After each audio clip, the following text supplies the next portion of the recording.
warahmatullahi wabarakatuh. Saya Mutiara Rahmah, mahasiswi Universitas Majalengka, Program Studi Pendidikan Biologi, Fakultas Keguruan dan Ilmu Pendidikan. Di sini saya akan memenuhi tugas mata kuliah Biologi Umum dengan dosen pengampu Bapak Ipin Arifin MPD. Langsung saja di sini saya akan membahas sedikit tentang Kingdom Plantae. Apa itu Kingdom Plantae? Simak pembahasannya.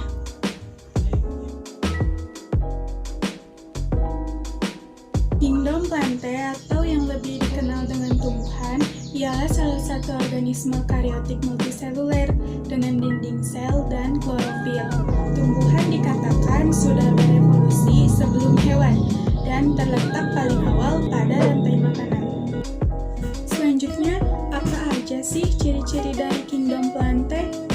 Nah, di samping ini merupakan ciri-ciri dari Kingdom Plantae, yaitu multiseluler, mempunyai banyak sel, autotrof, dapat membuat makanan sendiri, eukaryotik, merupakan sel yang telah memiliki membran atau inti sel, mempunyai dinding sel yang terbuat dari selulosa, hidupnya dapat di daratan yang lembab ataupun di perairan.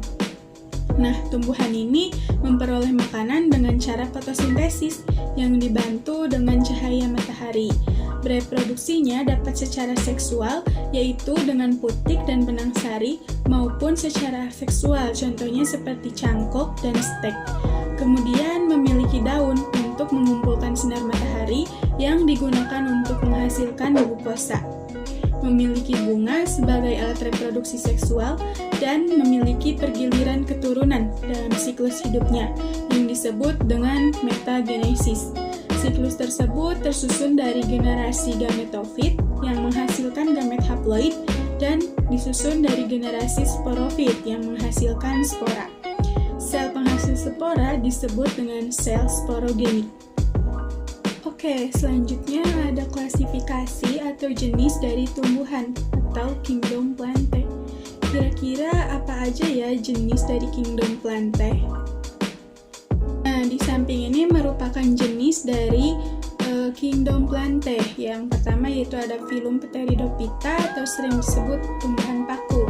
Ciri-cirinya memiliki batang, akar, dan daun sejati, berkembang biak atau bereproduksi dengan spora, memiliki klorofil, memiliki pembuluh angkut yaitu xilem dan flum, serta berakar serabut. Nah, jenis-jenis dari tumbuhan paku ini yang pertama yaitu ada paku sejati atau Pteriopsida. Jenis ini memiliki batang, akar, dan daun sejati. Contohnya tanaman suplir dan tanaman semanggi. Nah, yang kedua ada jenis paku purba atau Psilopsida. Jenis ini menghasilkan satu macam spora atau disebut homospora. Tidak memiliki klorofil dan menghasilkan nutrisi dengan simbiosis pada jamur. Yang ketiga ada paku ekor kuda atau Sphenopsida. Jenis ini berbentuk batangnya mirip dengan ekor kuda. Habitatnya di daerah subtropis atau lembab. Menghasilkan satu macam spora atau disebut homospora. Yang terakhir ada paku kawat yaitu Lycopsida. Jenis ini menghasilkan dua macam spora atau disebut heterospora dan tidak memiliki klorofil. Oke, selanjutnya yaitu ada jenis Kingdom Plantae yang kedua yaitu ada Phylum Bryophyta atau sering disebut tumbuhan lumut. Ciri-cirinya berukuran makroskopis yaitu 1-2 cm. Ada pula yang berukuran sampai 40 cm. Memiliki dua bentuk generasi yaitu generasi sporofit dan generasi gametofit. Merupakan tumbuhan peralihan karena ada tumbuhan yang berupa talus atau lembaran yaitu lumut hati.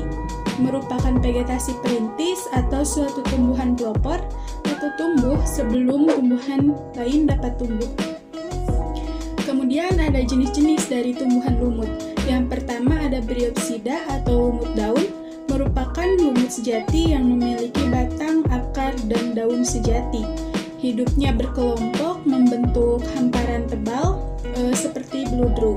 Kemudian yang kedua ada Hepaticopsida atau lumut hati, merupakan lumut berumah dua atau Dioxylus, berbentuk talus, berlobus seperti bentuk hati manusia.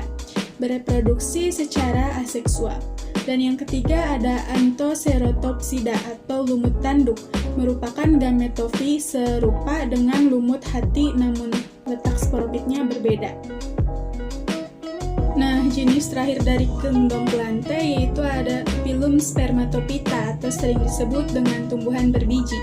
Ciri-cirinya memiliki dua subdivisi, yaitu biji tertutup Angiospermae dan biji terbuka Gymnospermae. Memiliki organ biji dan bunga yang dihasilkan oleh strobilus.